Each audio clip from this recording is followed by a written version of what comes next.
हाँ बच्चों ध्यान दो इधर।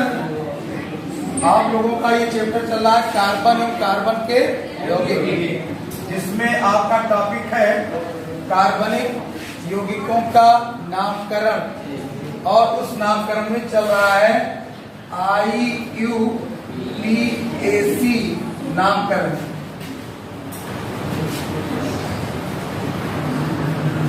इस पद्धति के अनुसार हम पढ़ेंगे कार्बनिक यौगिकों का नामकरण। ठीक, IUPAC का पूरा नाम होता है international union pure and applied chemistry. ठीक, international union of pure and applied chemistry.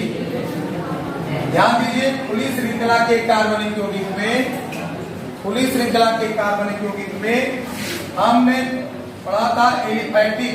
क्या पढ़ा था? एलिफैटिक यौगिक। और एलिफैटिक यौगिक के अंतर्गत ये 3 प्रकार की सीरीज है, 3 प्रकार की होमोलोगस सीरीज सजाती है श्रेणियां 1, 2 और 3। इसमें पहला है एल्केन। एल्केन का संकेत होता है या पहचान किससे होती है? सिंगल बॉन्ड से। किससे? सिंगल बॉन्ड से। इसका सामान्य सूत्र होता है CnH2n +2। ठीक, और एल्कीन दूसरा सीरीज है एल्कीन, जिसकी पहचान डबल बॉन्ड से होती है, जिसका सामान्य सूत्र है CnH2n। और तीसरी सीरीज है एल्काइन। एल्काइन में एल्काइन की पहचान ट्रिपल बॉन्ड द्वारा की जाती है। किसके द्वारा? ट्रिपल बॉन्ड के द्वारा की जाती है। इसका सामान्य सूत्र होता है CnH2n -2। ठीक, यहाँ पर ये दोनों सीरीज असंतृप्त हाइड्रोकार्बन के हैं। क्या है? असंतृप्त हाइड्रोकार्बन। और ये जो पहली सीरीज है एल्केन, ये है संतृप्त हाइड्रोकार्बन।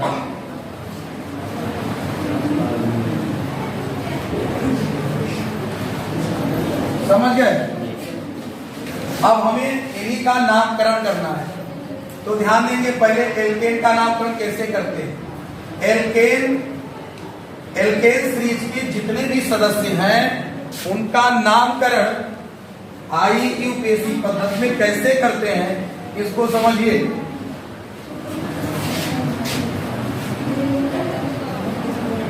एल्केन सजातीय श्रेणी के जितने भी सदस्य हैं, इसका पहला सदस्य है CH4। CnH2n +2 में यदि हम n=1 रखें तो क्या आएगा? CH4, जिसका साधारण नाम मेथेन होगा, और इसका IUPAC नाम भी मेथेन ही होगा।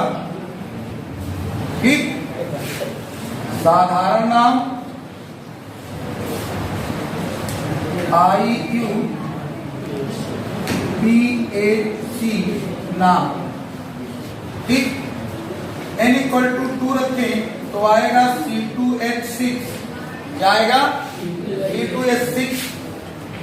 कार्बन की संख्या 2 हो तो हमने बताया था इसका नाम होता है H, और H में जोड़ेंगे N तो क्या बन जाएगा? एथेन। n= अगर 3 रखा जाए तो C3H8 हो जाएगा। कार्बन की संख्या 3 होने पर इसका नाम होगा प्रोप, और प्रोप में जोड़ेंगे N, बन जाएगा प्रोपेन। तो ये तो अभी एक आणविक सूत्र के रूप में है। अगर इससे हम एक लंबी श्रृंखला के रूप में दिखाएं तो होगा CH3, CH2 और CH3। इस प्रकार से अब इसका नाम क्या हो सकता है? हमने देखा कि कार्बन की संख्या क्या है? 3, तो हो गया क्या? प्रोप हो गया। और देख रहे हैं सभी बॉन्ड सिंगल है, सभी बॉन्ड सिंगल है, अर्थात N लगेगा। तो प्रोपेन में हमने क्या जोड़ा? N। क्या बन गया? प्रोपेन। ठीक, इसको हम N प्रोपेन कह सकते हैं। और अगर देखें n बराबर 4 रखा जाए तो जो सीरीज बनेगी CH3 श्रृंखला CH2 और CH4 CH3, इसमें कितने कार्बन है? 4 कार्बन, 1 2 3 4, 4 पे होता है ब्यूट, क्या होता है? और सभी बॉन्ड क्या है? सिंगल, तो जुड़ जाएगा इसमें क्या? एन, बन जाएगा ब्यूटेन। तो इस प्रकार से हम एल्केन श्रेणी के सदस्यों का नामकरण करते हैं। इसको नोट कीजिए, नामकरण करते हैं, ठीक।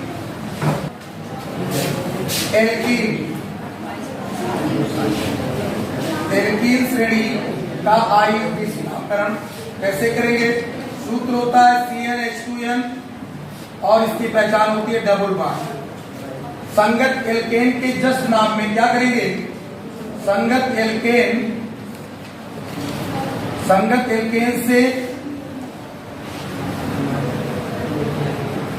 एल्केन से ई हटा करके क्या जोड़ देंगे?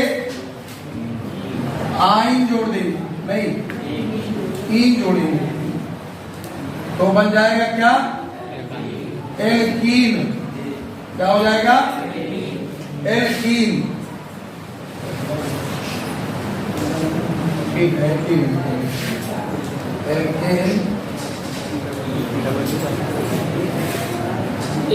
एल्कीन ही होगा, ठीक। =1, तो 1 रखने पर कोई भी यौगिक नहीं आएगा। क्यों? क्योंकि यहाँ रखेंगे 1 तो C1 हो गया, H2n 2 × 2 CH2 आ गया। इस कार्बन की संख्या यहाँ पर नहीं पूरी है, इसलिए किसी भी प्रकार का यौगिक नहीं है। अतः n बराबर 2 रखेंगे तो C2H4। अब कार्बन की संख्या क्या है? 2 है, H लिखेंगे और H में जोड़ देंगे E। क्या जोड़ देंगे? बन जाएगा क्या? 18। इसका IUPAC नाम क्या हो गया? 18, ठीक। n = 3 रखेंगे तो आएगा C3 और H6। इसमें कार्बन की संख्या 3 है तो प्रोप में जोड़ेंगे इन, क्या बन जाएगा? प्रोपीन। अब इसको 3 में लेते हैं, CH3 CH double bond CH2। ध्यान दीजिए, क्योंकि यहाँ डबल बॉन्ड इसका क्या है? डबल बॉन्ड इसकी मेन विशेषता है, ठीक, मुख्य विशेषता इसकी डबल बॉन्ड है। तो अगर हम एल्कीन श्रेणी के सदस्य लिखेंगे तो उसकी जब सीरीज बनाएगी, लंबी श्रृंखला बनाई जाएगी, तो उसमें कहीं ना कहीं एक डबल बॉन्ड जरूर होगा, ठीक। तो अब हम क्या देख रहे हैं कि यहाँ डबल बॉन्ड है, कार्बन की संख्या गिनेंगे 1 2 3, हाइड्रोजन की संख्या गिनेंगे 3 1 4 4 2 6, कार्बन की संख्या में काउंट करेंगे 1 2 3। यहाँ पर देख रहे हैं कि कार्बन 1 पर ही क्या जुड़ा हुआ है? डबल बॉन्ड, तो इसे लिखेंगे 1 प्रोपीन, 1 प्रोपीन, ठीक। इसी प्रकार से और लंबी श्रृंखला देखते हैं, n = 4 तो क्या हो जाएगा? CH3 CH double bond CH single bond CH3, जो हो सकता है, ठीक। n बराबर अगर 4 लेंगे तो क्या आएगा इसमें? C4 और 4 दूनी 8 H8, तो 3 1 4 1 5 3 8। कार्बन की संख्या कितनी है? 4 है, ठीक।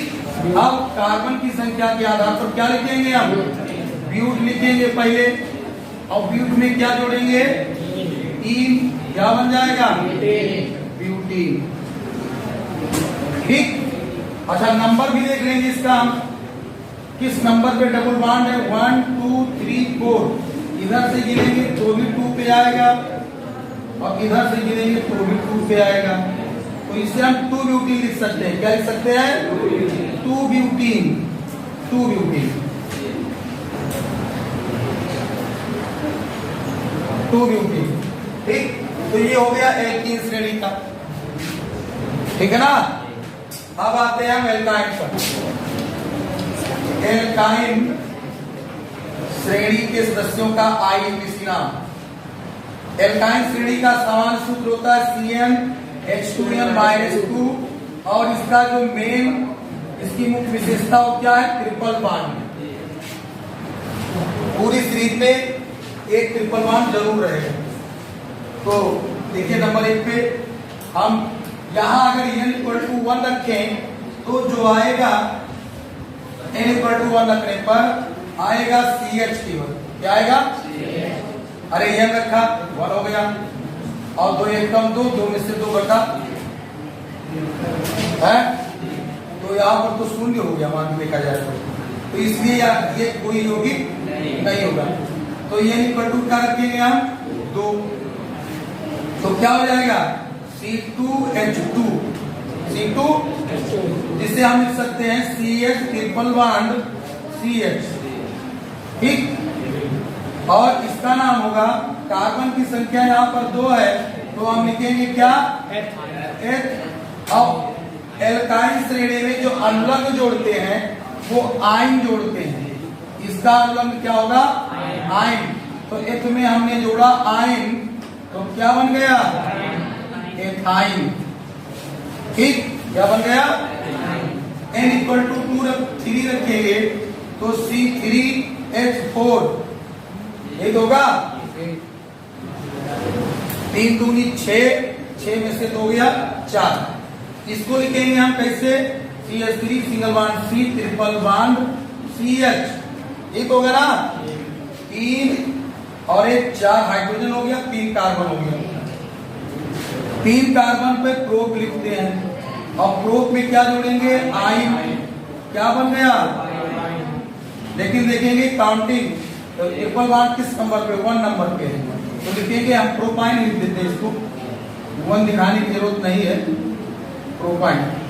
ठीक, ऐसे ये =4 लेंगे तो बनेगा C4 8 में से 2 गया 6 CH3 सिंगल बॉन्ड CH2 कर देते हैं single bond C triple bond CH। ठीक, 3 2 5 1 6 1 2 3 4 ब्यूट। क्या नाम होगा इसका ब्यूट धन आयन बराबर ब्यूटाइन।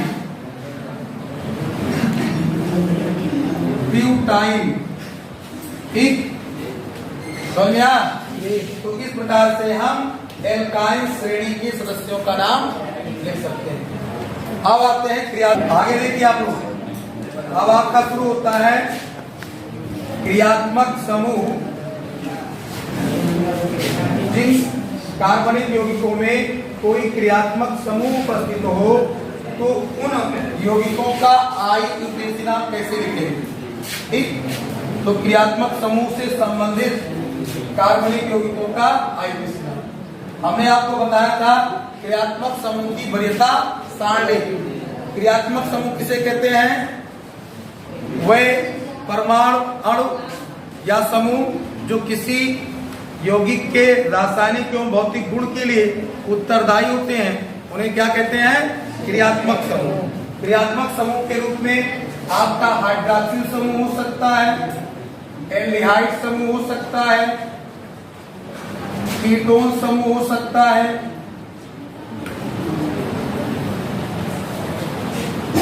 कीटोन समूह हो सकता है और कार्बोक्सिलिक समूह हो सकता है। ये हाइड्रॉक्सिल समूह है,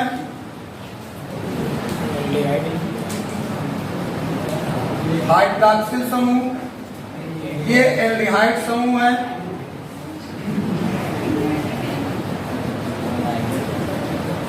ये कौन सा समूह है कीटोन समूह है,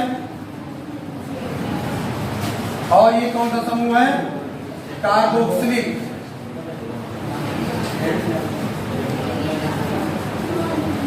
इसी के साथ हम एक और पढ़ सकते हैं ईथर समूह। कौन सा समूह,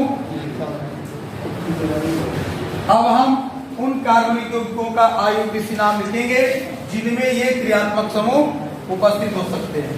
तो शुरुआत करते हैं।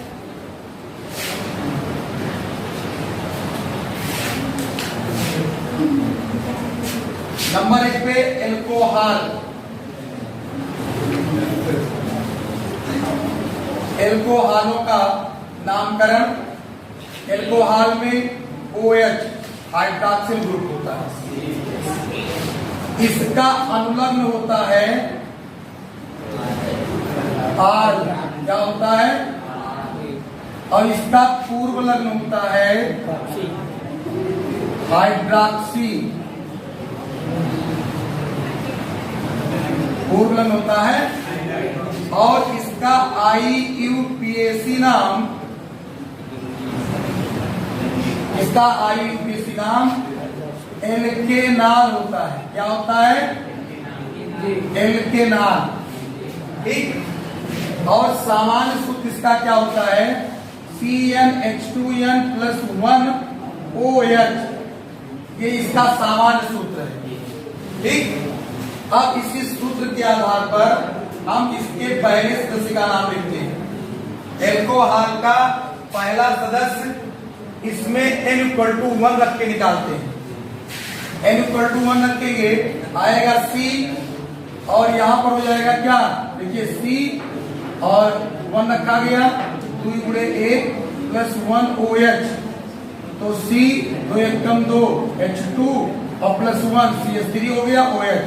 पहला सदस्य क्या आया, CH3OH, ठीक। अब देखो ध्यान दो, पहले इधर लिखेंगे सूत्र, फिर लिखेंगे साधारण नाम, संगत एल्केन नाम,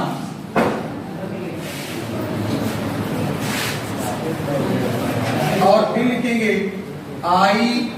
IUPAC नाम, ठीक। तो सूत्र में पहला सूत्र आपका आया क्या, CH3OH, क्या आया, इसका साधारण नाम होता है मेथिल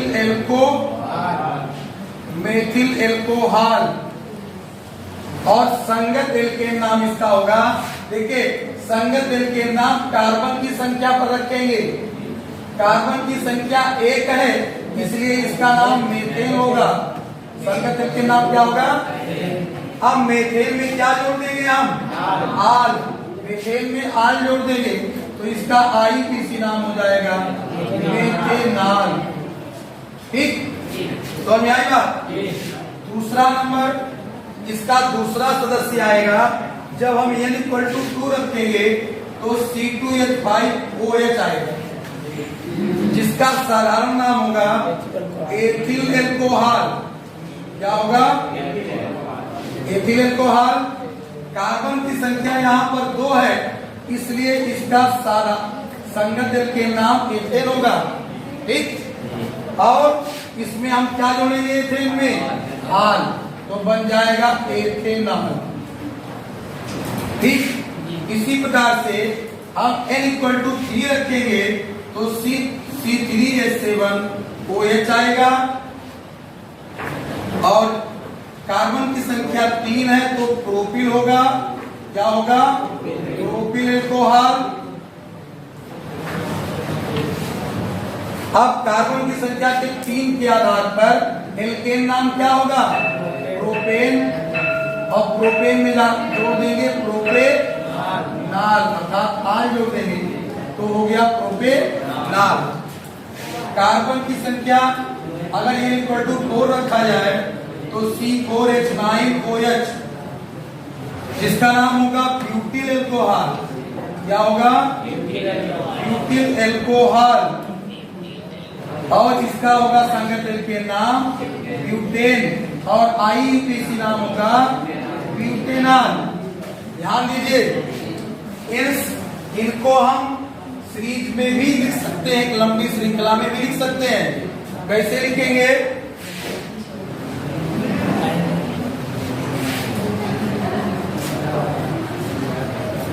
लंबी श्रृंखला में जैसे लिया गया C2H5OH, इसी को लिखते हैं हम CH3CH2OH। ये CH5OH की एक सीरीज है, लंबी श्रृंखला है। तो देख रहे हैं हम, ये हो गया आपका 2 कार्बन एथिल आल जुड़ा हुआ है, एथिल एल्कोहल हो गया, और एथेन में आल जोड़ करके क्या बनाएंगे, ethanol. C3H7 CH3 CH2 CH2OH, ये हो गया C3H7OH का। तो इसका किसी नाम प्रोपेनॉल, ठीक। इसी प्रकार से इसका करेंगे हम CH3 CH2 CH2OH, butyl alcohol. तो इस प्रकार से हम एल्कोहलों का IUPAC नेम लिखेंगे। और आगे क्या जो भी है, एल्डिहाइड है, एल्डिहाइड है, कीटोन है, ईथर है, कार्बोक्सिलिक है, उन सबका नामकरण आपको अगले वीडियो में बताया जाएगा। Thank you.